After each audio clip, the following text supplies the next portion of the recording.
Welcome to Board Game Binge, the place where we bring you bite-sized, bingeable board game content across the industry. I'm your host, James Staley, and in this episode, we're chatting with George Lee from Rabble, an indie board game publisher. George's newest creation, Sprout, a game about growing houseplants, is currently on Kickstarter. George, welcome to the binge. How you doing, my friend?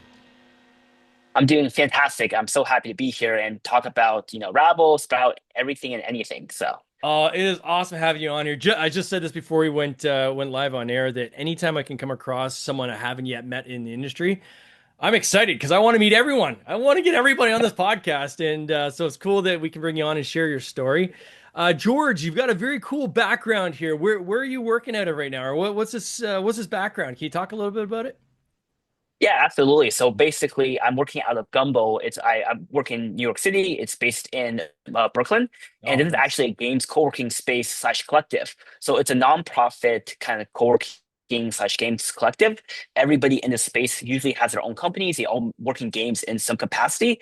Most people work in video games actually. So I'm one of the rare exceptions working on tabletop or board games. But everybody here loves games. We play a bunch of games. We kind of play test each other's games. So it's a really cool community and also just a space to work out of.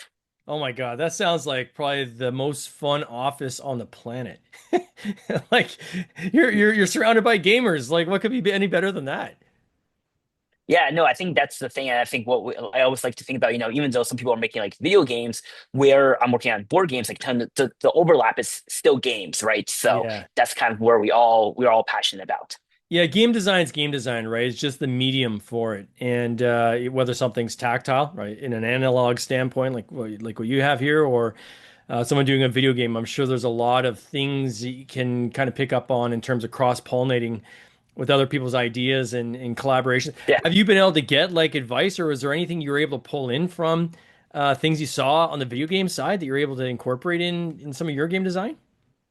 Oh yeah, 100%. Like all the time. I think it really goes both ways. Some of the people here who I think have made like amazing video games, I think they get a lot of their inspiration from actually playing tabletop games or board games, right? And then similarly for me, when we think about a lot of games, I think definitely get inspiration either with like themes that like I pull from like video games, or Mhm. maybe just specific mechanics.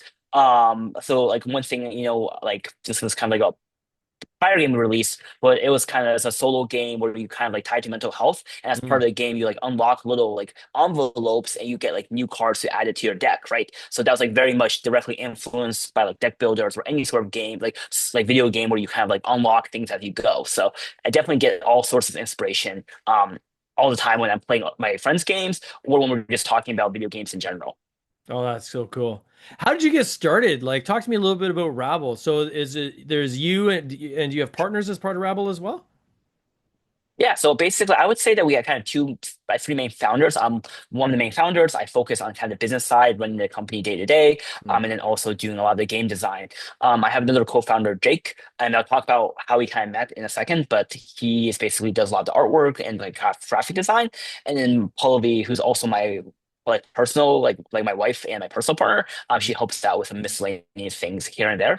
But basically how we started is that Jake and I were actually roommates back in New York, like I don't know, 8 years ago at this point, right? That's And awesome. then we were roommates. We moved to New York. We're like, oh, let's just work on a fun project together. He was like, hey, I have this awesome idea of this family like game that I play with my family. Nobody else knows about this.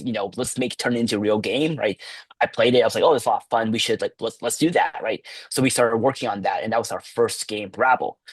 We quickly found out that this was not a game that nobody else has played. Is actually a very popular folk game called Fishbowl or Salad Bowl. Okay. But we were so excited to still turn it into like a physical product.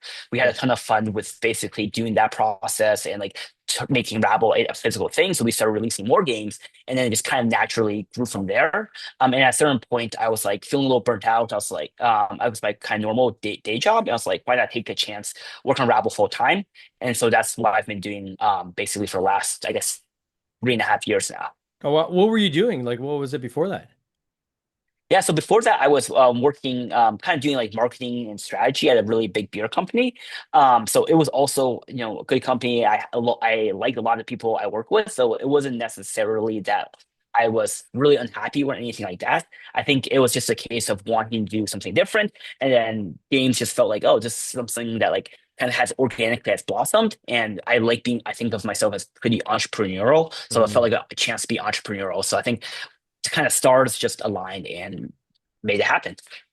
There's nothing quite like it. The whole entrepreneurial side, right, is being able to take something from, I mean, and you can do this if you're working for another company, of course, right? You can help a company if you're a part of their product development team or things like that. You can be Yeah. part of like developing something, but to truly have something that you are creating from scratch, right? It comes from you and taking Yeah. that all the way to the end to actually seeing people purchase it and then play it all around the world. There is no feeling like it. There really isn't. It is such. I don't want to say it's addictive, but it is a bit addictive, like to tell you the truth. Because as soon as you're done one, you want to do it again, right? And all the Yeah. pain, and all the tears, and all the rough journey of the road that you went through to launch that game, where you think, why did I do that to myself? Why did I put myself through that? As soon as it's done, you're like, I want to climb that mountain again. You know, Yeah. can I climb an even bigger mountain, Yeah. right? Yeah. And so good for you because it's that entrepreneurial spirit. Once it gets the hooks in you, man, it doesn't want to let go. So I'm glad you've been able to kind of lean into this. So how did you get into kind of like gaming to start with? Like, where did your kind of origin story start? Like, was it when you were a kid, or like how did this all come about? Yeah, no, it's funny because I think like as a kid I played some board games, but it wasn't something I was like super into, right? Yeah, But it was only when I was kind of started developing the game with Jake, my co-founder, I was like started becoming more interested in the space and obviously played a lot more games, right? So it's one of those things where you kind of design the games, you play a lot more games, oftentimes because you're trying to hope that someone else plays your game to play test it. But then you yeah. kind of start that playing that process. So I think the more I like kind of got into the space and more interested in it I became, right? Where because on one hand, really like I guess like games as a whole. I really like the fact that it's like a physical product. So I like being able to touch it, hold it. I think that's like really fun. I've always wanted to make something physical. And then I think the other part of it is just like being able to like make a product that brings joy to people has been really like also really rewarding, right? To your point about being addictive, right? Like when app hits the fan, I'm like, oh, well, why do I do this to myself, right? But when you also see on the flip side, when you see someone enjoy a game and having a ton of fun and laughing, you're like, oh, makes it all worth it, right? So I Yeah. think those two combinations of basically, and it's making a physical product, and also the fact that like it just makes people happy, made me really like games as a space, and made me want to make more and more games. Oh, that's cool. The journey towards game design, did it start with like modifying other games, or did you start out like I'm sure like most designers usually have like a notebook full of ideas that never kind of got fleshed out. Was Yep. that the case for you at all? Like, did you start modifying other games? Did you start getting into new game design from the get-go? And how much carnage is on the floor, so to speak, Yeah, before yeah. you got to where No, you're at? I'm definitely not, I would say, someone who was always like, oh, I want to be a game designer or anything Mm, like that. And it was definitely also felt like it kind of, I fell into it to a certain degree where, so the first game was Rabble. And I mentioned this, but it's basically inspired by Fishbowl or Saddlebowl. So me and Jake, we started playing it. We had a lot of fun. We kept playing it, and then over time, we started like making our own rules to it and adding our own modifications to it. And at a certain point, we were like, "Oh, let's turn this into a real game." So that's kind of how yeah. Rabble started, right? Where it was almost like we fell into the design because we were just so familiar with the base game. After we released Rabble, our next game was a conversation game called Sparks. So I think for me, the part about games I really like is kind of the connection and the bringing people together. And Sparks was a conversation game. So there was some game design to it. We kind of added some like journey elements and gamified it a little bit more, but I wouldn't say it's necessarily a true game in the way that you think about it, right? Let But me after pause on this releasing though. that, Let me pause on this because this yeah, is so yeah, of important course. for people that are looking to get into game design and don't know where to start. If you've got a card game that you've played just with a regular deck of cards since you're a kid, take that game, create some new kind of element to it, and then theme it. That is Yes. the fastest way to get into game design and to start getting your feet wet. And quite frankly, you will find buyers of that game. You don't have to recreate the wheel. And, take trick taking games as an example, or any kind of ladder games or shedding games. I know there's different terminologies for it, but basically where you create sets and then you're basically trying to, clear your hand. There are a million iterations of those kind of games, but they all have the same kind of source. One's kind of a Yeah. rummy source, and the other one is like euchre or traditional trick taking games. I mean, if you go to Japan, you're gonna find at the Japan Game Expo, you're probably gonna find like 1,000 different trick taking games, right? It's like the country of trick taking games.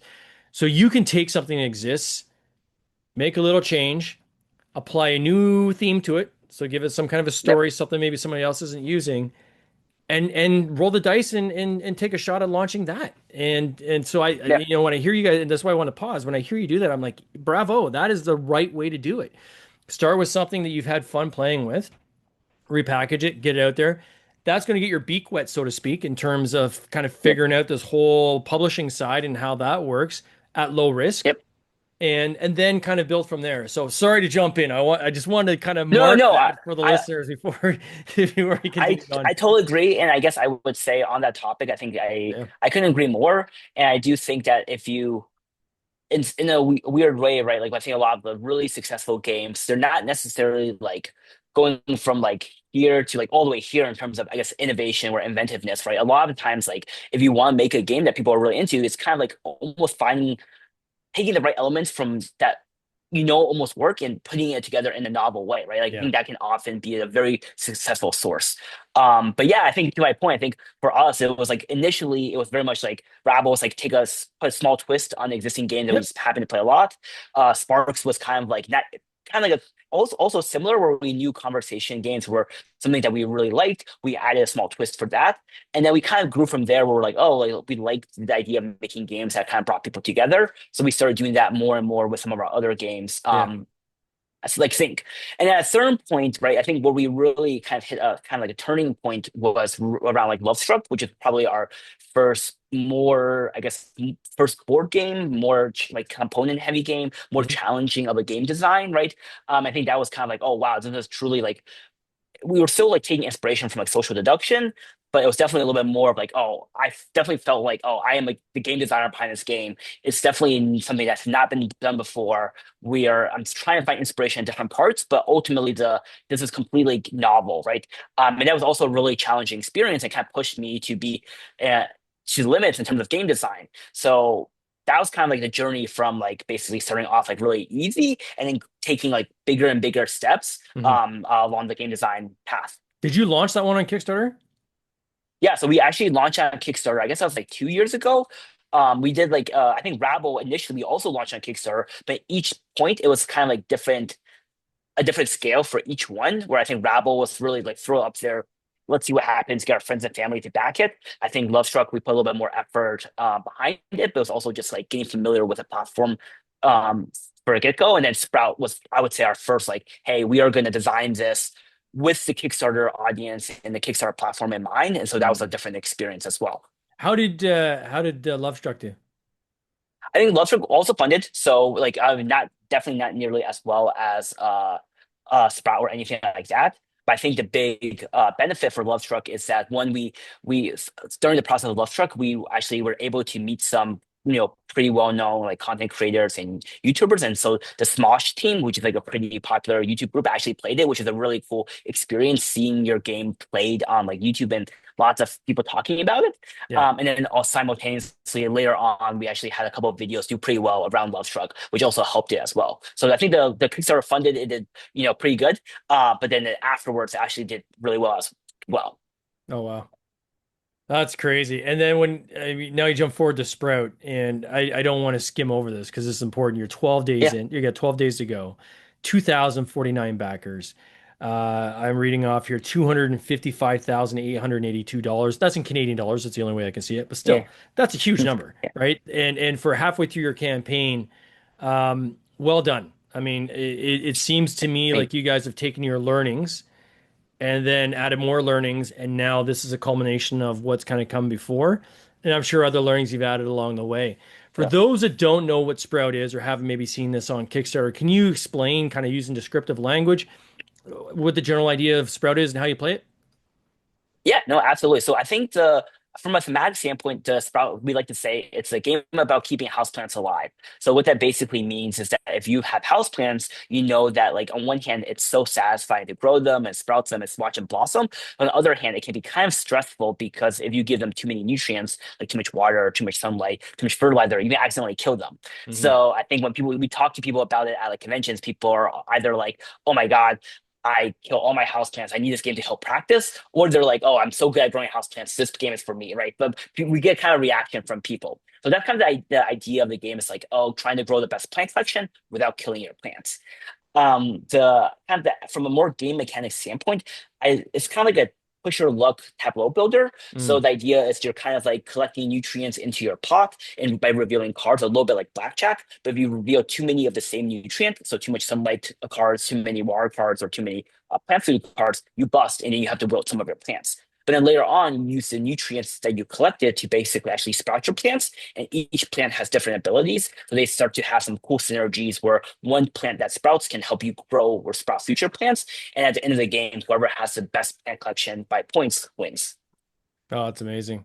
Yeah, it looks, I'm just showing on screen here. I mean, visually, it's kind of one of those things that it makes you want to play it. Obviously, if you see people at a table playing this game, just the colors and the kawaii art style, I mean, it's come together very well. How did you guys land on kind of the kawaii style, and who did you have kind of handle that side for you? Yeah, no. So I think I'm really lucky because the reason we were wanting to actually got into board games beginning is because I felt like I was confident in being able to get stuff manufactured. And Jake, my co-founder, is an artist, or artist slash Okay, illustrator slash like creative. So he actually graphic does the designer. Okay, artwork, not just for graphic designer first, not just Sprout, but all our games. So no people kidding. always Wow. say like, "Oh, I love the look of your games." I'm like, amazing. I take no credit. It's all Jake. And I think it's amazing that he is not able to make great artwork, but also very diverse and different artwork. Like most people would not think that they're all the same artist. But then in terms of the actual like kind of cute style for the that's actually for plants, that's actually an interesting story because when we started off, we've been talking about Sprout for like forever. Like this has been a game that we've been working on for like 2+ years. Mm. But then during different checkpoints along the process, when we started off, I was like, oh, we gotta make like real looking plants, right? But then when we started kind of showing it to people, people didn't seem as impressed or enthused about the game. So we actually ended up doing a survey. We're like, oh, well, let's test it, right? So we had a couple of different art styles of plants. We actually sent us a survey to our community and basically said like, hey, which version do you like the most? And I didn't think like I was completely off base, but the version that came back with a clear winner was all the adorable houseplants that actually had faces on them. Yeah. So me, I was like, oh, okay, well, this is the winner. This is clearly the direction we have to go in because this is what the people want. And then in retrospect, it also is seems like a good idea too because I know there are some other great houseplant games out there, but that I think that giving the plants a little bit more personality just separates ours a little bit more from the other games, and it also matches the gameplay as well. Wow. And then the pet parent solo expansion. Can you talk a little bit about that? Yes. So this is something we're like working on in development right now. Hopefully by the time this episode releases, we'll actually have shared more news. But basically, we released a solo game before. I love solo games, and then working in a kind of community of like video game designers where most games are solo. I also have a pretty high bar for myself to make a solo game. So when we started off working on the Pet Parent solo expansion, I think for me it was very much like, hey, we don't necessarily just want to like release like an expansion that like you I don't know. We didn't want to do something that was like felt like it was just a tag on with the existing game. We wanted to make a kind of unique experience. So right now, how it's going to work is that there will actually be different chapters where you follow kind of your life from college all the way up into adulthood in the different living spaces that you basically live in across those different spaces. And then each of these spaces will have unique challenges that change how the game is played.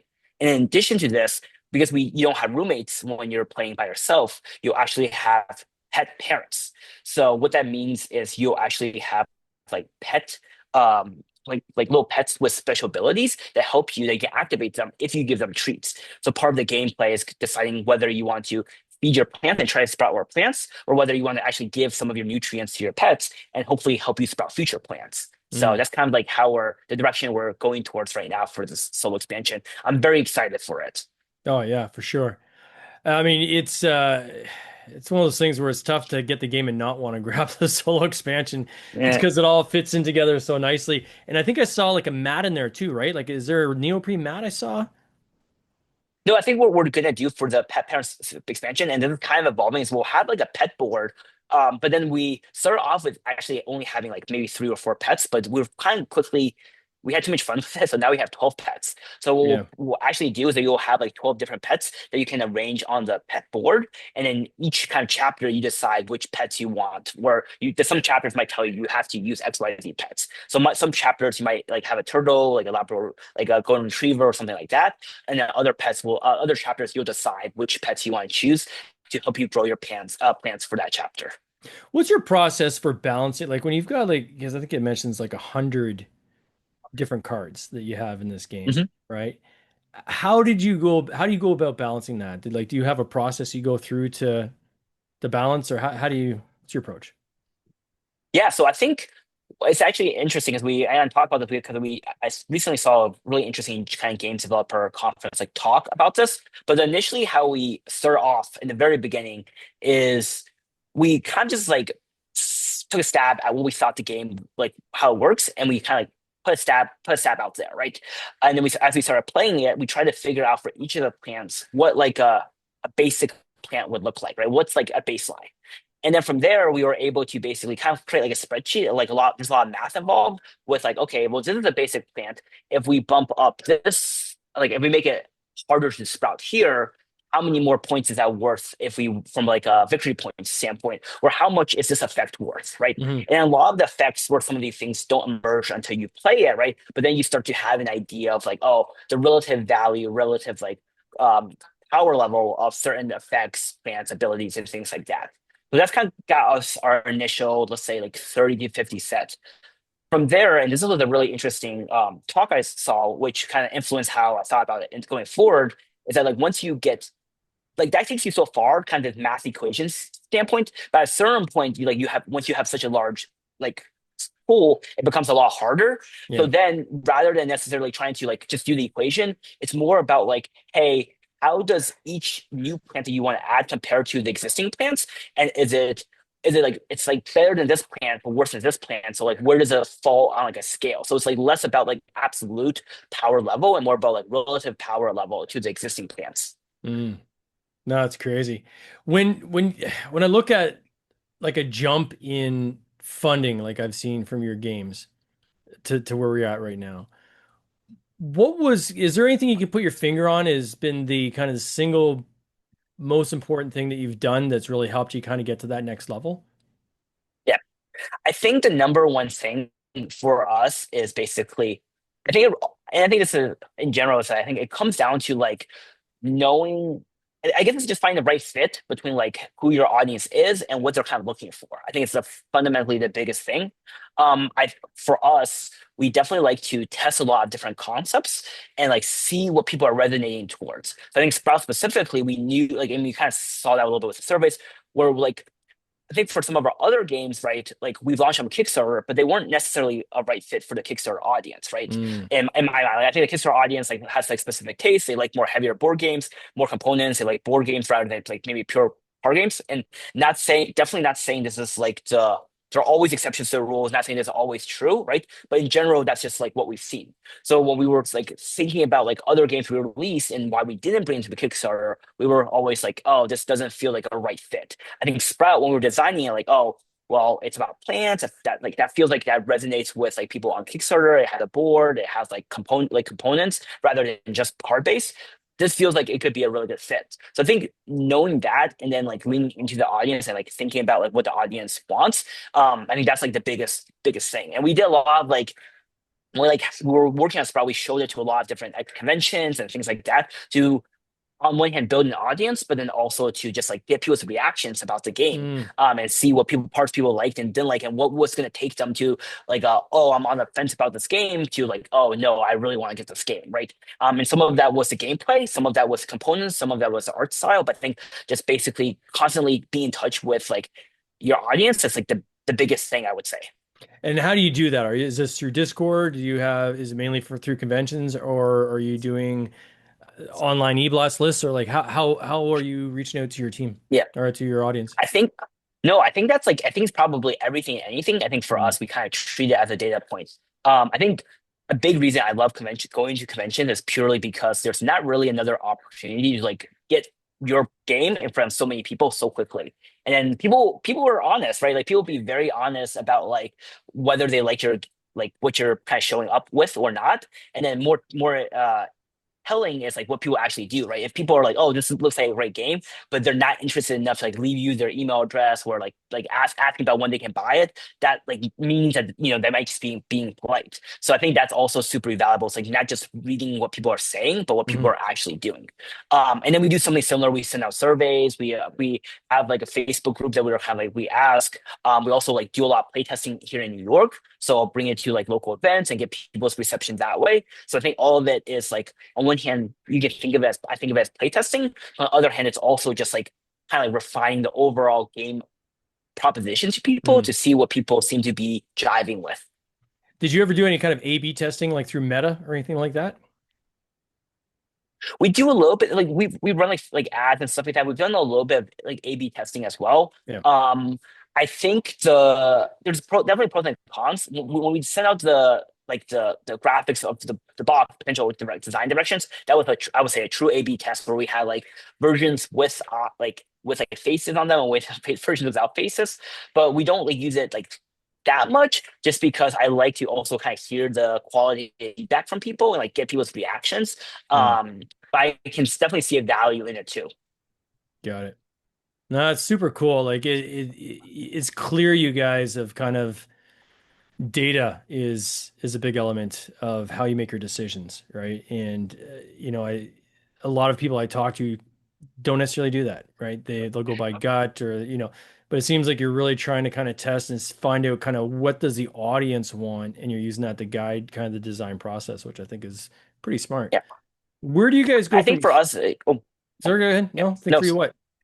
no. I was just gonna. The last thing I say, I think for us is I don't want to say make it seem like we don't care about the games. We're like we just do what people want. I think it's always the balance between the art and the science for us, right? Yeah. Where we usually start off with like areas where ideas that we're really passionate about, but then we just have limited time, so we can't pursue everything. So we kind of like from there try to refine it by using like just learning, like hearing where people want us to go. Yeah, and I think what you said earlier, where you're like, there's a big difference between having a game and putting it on Kickstarter versus we've got a game that we think is a good fit for Kickstarter, and we're going to make sure we deliver it in a way that is going to maximize its potential with that audience, right? Like that's a very smart way of Yes, yeah, approaching it, right? Which is versus the other way, which is to just say, well, I'm just going to put it on Kickstarter and see if it passes or fails, right? You're kind of yeah, priming the pump, so to speak, and making sure you're setting yourself up for success in that specific platform. That was more the commentary. yeah. Like, what's the next? Like, do you have another game coming, or what's coming after this? Like, what's the next steps? Yeah, yeah. So I think basically immediate next steps is that we're going to be at Gen Con.